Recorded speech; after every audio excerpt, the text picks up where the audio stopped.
സ്വർഗസ്ഥനായ ഞങ്ങളുടെ പിതാവേ, നിന്റെ തിരുനാമം പരിശുദ്ധമാക്കപ്പെടണമേ. നിന്റെ രാജ്യം വരണമേ. നിന്റെ തിരുവിഷ്ടം സ്വർഗത്തിലെ പോലെ ഭൂമിയിലുമാകണമേ. ഞങ്ങൾക്കാവശ്യമുള്ള അപ്പം ഇന്ന് ഞങ്ങൾക്ക് തരണമേ.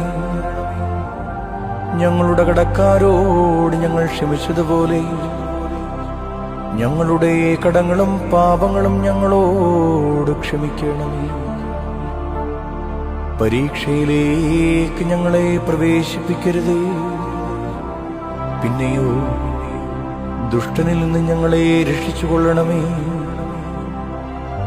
എന്തുകൊണ്ടെന്നാൽ രാജ്യവും ശക്തിയും മഹത്വവും എന്നേക്കും നിനക്കുള്ളതാകുന്നു. ആമേൻ.